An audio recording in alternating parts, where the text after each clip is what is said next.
Luzon, Visayas at Mindanao, magandang araw po sa inyo ka-coffee. Diretso na tayo sa ating talakayan. Hindi po nagtagumpay itong mga ilang mambabatas na nangangarap na ma-re-enact yung 2024 budget. Kumbaga yun yung gamitin sa 2025 budget. Hindi sila nagtagumpay dyan dahil nilagdaan na po ni Presidente bilang batas itong proposed budget for 2025. Ibig sabihin, bago na po yung budget natin sa 2025. Yung pangarap ng ilang mga mambabatas na i-implement yung 2024 budget ngayon 2025, hindi mangyayari. Pahiya kayo ngayon dyan ka-coffee. At may mga pagbabago doon sa ipinasa po ng House of Representatives and ng BICAM ka-coffee, Senado, House of Representatives, BICAM, and then they submitted one report for signature of the President.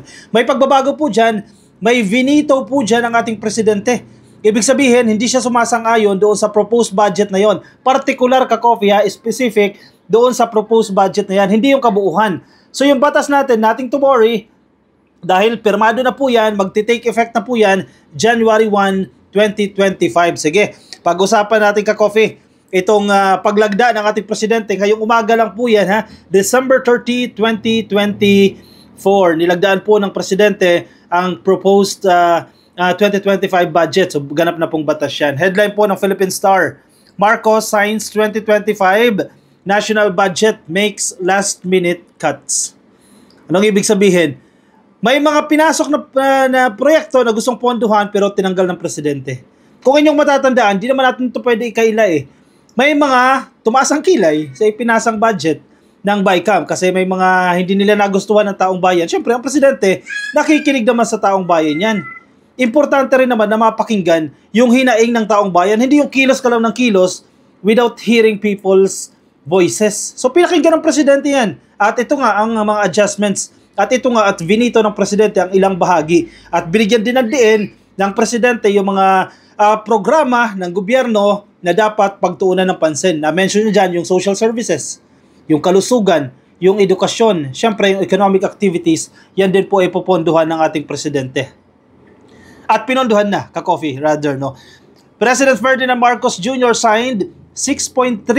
Ang laki ng budget natin, ka-coffee, pero sa buong Pilipinas naman yan, 6.326 to be exact, no? 6.3 trillion pesos budget for 2025 on Monday. Biruin mo, napakaraming pera na to, ha? 6.3. Ilang premyo yan ng Squid Game? Ang premyo sa Squid Game, 1.7 billion pesos. So, ilang ka-coffee yan? Imaginein mo, ganito karaming pera to, ha? 6.3 trillion pesos na budget po ng Pilipinas.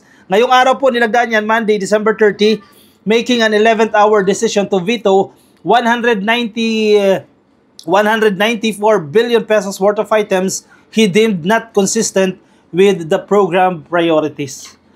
Meron pong vinito. Ibig sabihin, hindi inaprubahan. Ganap na 194 billion pesos. Napakaraming din yan, ka-coffee. Napakaraming pera din yan, ha?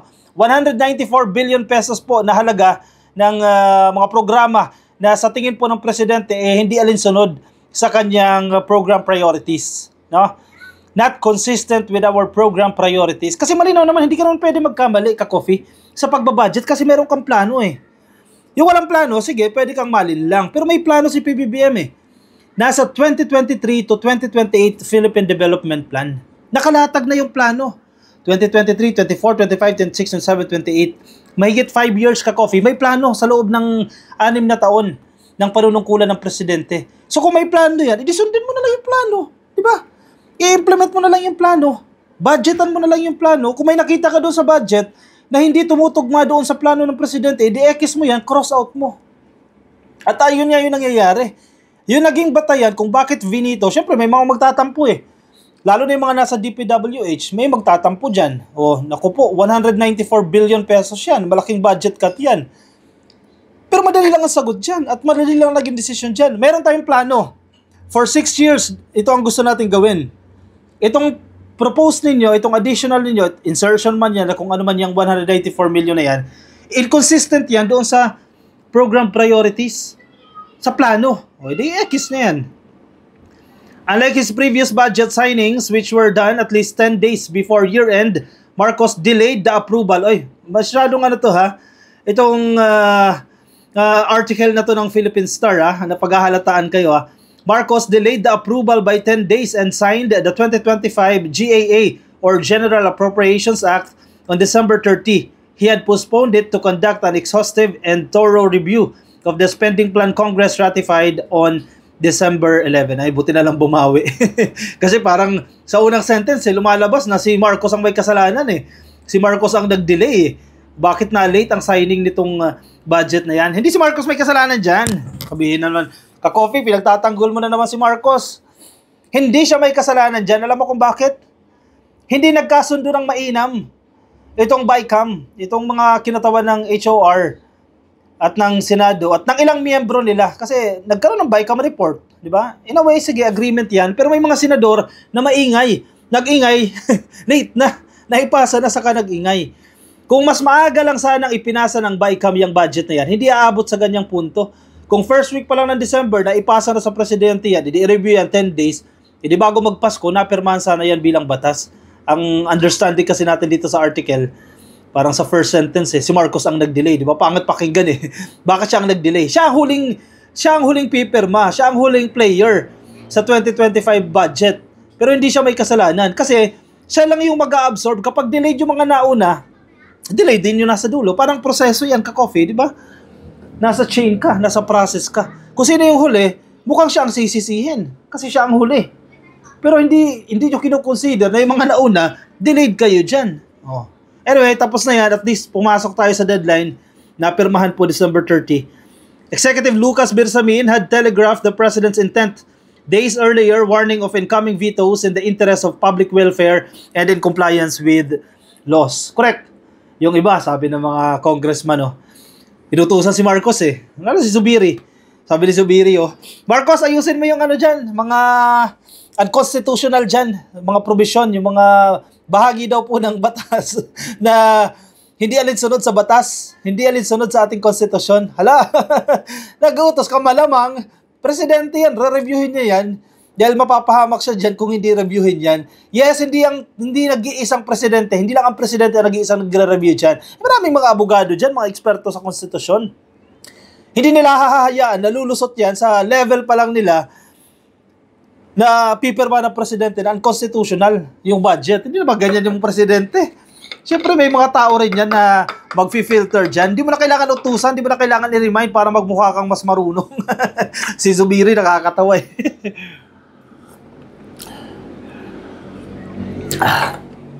Natawa talaga ako doon kay Zubiri na mag-uutos i-fix daw yung mga unconstitutional doon sa provision. Sana inayos nyo yan, nasa level nyo pa lang sa Senado. Inayos nyo yan. Anyway, after an exhaustive and thorough review, we identified 194 billion pesos worth of aligned items that are not consistent with our program priorities. Yan po yung sinabi ni Pangulong Bongbong Marcos sa kanyang speech sa signing ceremony dyan po sa Malacanang. The President earlier faced pressure to veto the entire budget over controversial allocations, including the 26 billion ayuda sa Kapos ang Kita program. Nako, yan, init na init ang mga DDS dyan eh. Yang akap na yan, kasi ginagamit daw ng mga mambabatas, yung mga akap na yan. By nature, maganda yung akap na yan. Halimbawa, ikaw, nagtatrabaho ka, bigla ka natanggal. Di ba? Nasa crisis ka. Nasa sitwasyon ka, distress ka, kailangan mo ng tulong, kanino ka tatakbo? Magnanakaw ka na lang para may pangpakain ka. Siyempre sa gobyerno. Yan, nagbabayad ka ng buwis din eh. Nagtrabaho ka nga eh, di ba? Hihingi ka ng tulong sa gobyerno, bigyan ka ng 5,000, bigyan ka ng 10,000, kahit papano, pansimula na rin yan. Yes, not enough yan. Kasi hindi naman lahat pwede bigay sa'yo 100,000, paano yung ibang hihingi ng tulong? Yung 5,000 na yan, 10,000 na yan, maliit yan, pero makatutulong na yan. Tulong yan sa mga distressed na mga manggagawa. Ayuda sa Kapos ang Kita program. Hindi lang yan, pinag-iinitan nila yung mga ayuda. Basta ayuda in general. Kapag bumagyo, saan ka kukuha ng pang-ayuda? Ibabash din kayo ng tao. Bakit hindi man lang kayo nagbigay ng ayuda? Bakit isang sardinas lang ang binigay ninyo? 1 kilong bigas lang. Di ba? Tapos nakakatawa, may mga dating opisyal pa ng gobyerno. Kasi tayo ever since high school pa lang tayo mahilig na tayo sa government affairs Nakatutok na tayo Yan na talagang hilig natin politika. Nakakatawa, yung mga dating binabantayan natin mga politiko, sinusundan natin, ngayon, galit na galit sa ayuda. For sure, yung iba sa inyo, galit na galit din sa ayuda. By nature, maganda yung purpose niya. Yes, temporary siya. Temporary lang yan, ka-coffee. Sabihin nila bigyan mo ng turuan mo mangisda. Totoo naman yan. Yan yung purpose ng purpose At ang ibang program ng DOLE. Pero may mga sitwasyon na kinakailangan ng ayuda, ng tulong. Pag binagyo ka, makapagtrabaho ka ba? Isang kahig, isang tuka ka, construction worker ka. Umuulan, paano ka makapagtrabaho? Bumabagyo. Saan tatakbo yung mga yan? Diba? Sa gobyerno din yan. And dapat lang. Dahil nagbabayad din ng buwis ang mga yan. Yung mga entitled, sabihin nila, hindi mo nagbabayad ng buwis yung mga yan Tamba yan Tamad yung mga yan. Pag bumili ba sila ng produkto, wala bang buwis yun? Diba? Huwag tayong selfish. Marami din akong kakilala may pagka-selfish. Huwag niyong isipin yung sarili niyo. Kasi sinasabi nila, kami ito nagpapakahirap, yung iba ayuda lang ng ayuda. Di pumunta rin kayo sa kanilang sitwasyon. Diba? Swerte tayo, hindi tayo nagiging bahagi ng ayuda. Pero may mga kababayan tayong hindi katulad natin na may kapasidad magtrabaho. At kinakailangan silang tulungan ng gobyerno. Sana nagigets ninyo yung ka-coffee. Hindi sa lahat ng pagkakataon masama itong ayuda. Nagiging masama yan kapag ginagamit ng mga politiko. O yan, parehas na tayo. Nasa isang page na tayo. Kapag ginagamit ng mga politikong trapo, nagiging masama yung ayuda. Kaya lesson learned sa inyo, kapag may nakita kayong politiko na ginagamit yung ayuda, lalo na ibang mga barangay, nire-repack yung relief goods galing DSWD at lalagay nila sa plastic nila, sa supot nila na may printed ng pangalan nila. Yun, masama yun. Huwag niyong iboto yan.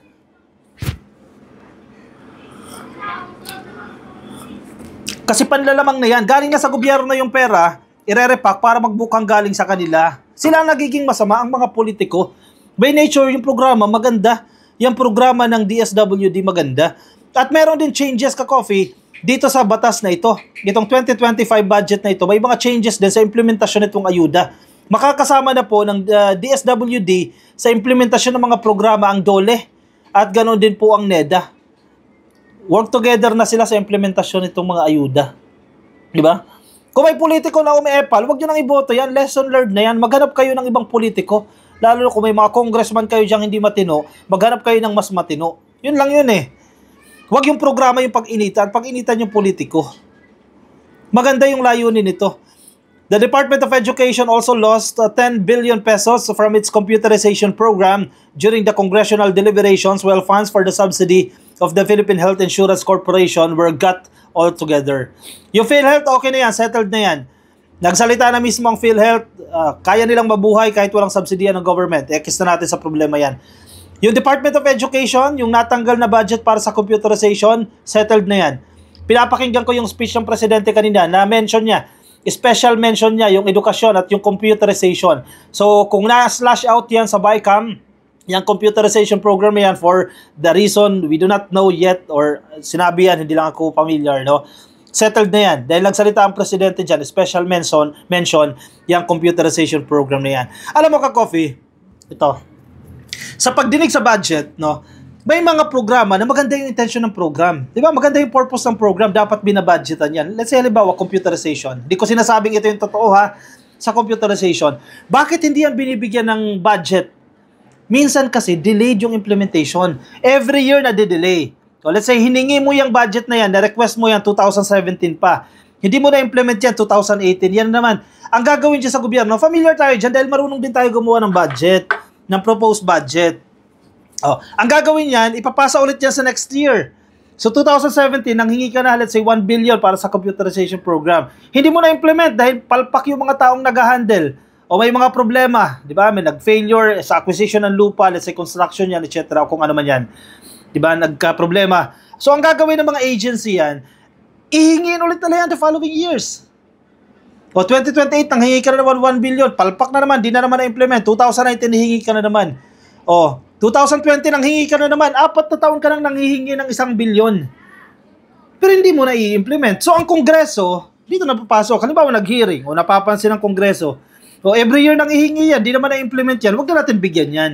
Yan yung reason. Yan yung ilan sa mga reasons. Hindi ko sinasabing ito yung reason kung bakit natanggal yan, na tsugi yan sa BICAM, itong computerization program, itong 10 billion na hinihingi nila. Pero may mga ganyang instances, diba? Hingi ng pera, yung mga agency, underutilized naman. Hindi ginagamit yung perang binibigay sa kanila, which is hindi maganda sa ekonomiya yan. Kasi nga, nangungutang ka dahil may budget deficit, may kulang ng pondo, mangungutang ka sa ibang bansa para ponduhan yung hinihingi mo. Pero ikaw na agency, dahil may mga corrupt din naman, tamad din naman, hindi rin mga qualified, hindi alam kung anong gagawin, hindi na i-implement yung program. Diba? Hindi laging masama ang Kongreso, ka-coffee. Hindi laging masama kasi reactive ang Congress doon sa ipinapasang accomplishment report at sa implementation ng programs ng mga government agencies. Ang problema ka-coffee, halimbawa DDS ka, galit na galit ka kay Romualdez. Ang tendency, i-highlight mo, galit ka sa Congress. Hindi mo naman pwedeng basta magalit ka entirely sa Congress, di ba? May mali din ang mga government agencies, ka-coffee. Na-experience din natin yan. Nagmo-monitor, sabi ko nga sa inyo, high school pa lang, nasa politics na tayo, nangyayari ang mga ganyang sitwasyon.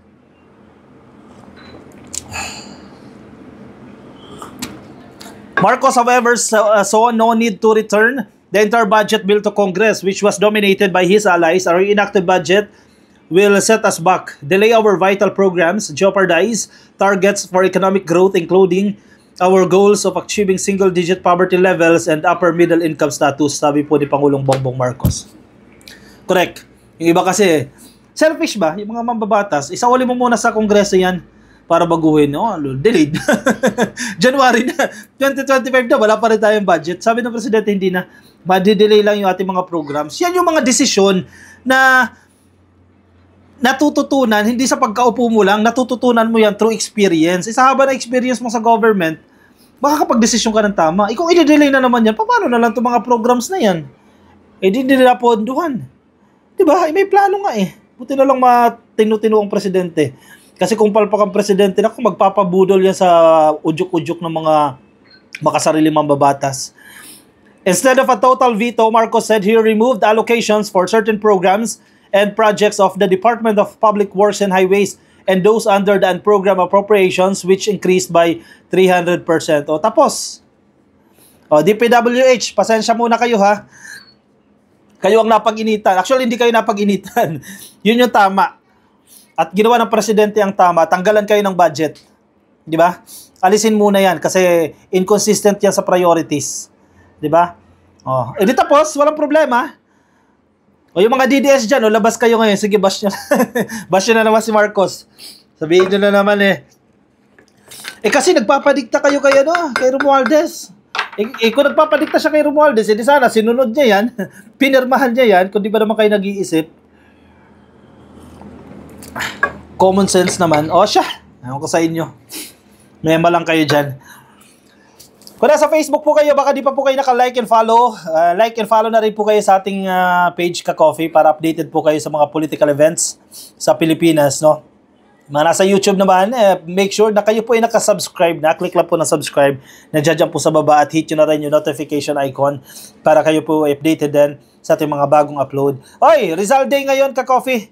Isabuhay po natin ang mga aral na iniwan sa atin ni Dr. Jose Rizal, ang ating pambansang bayani. Ingat kayo ka-coffee at advance Happy New Year po sa lahat. Bye-bye.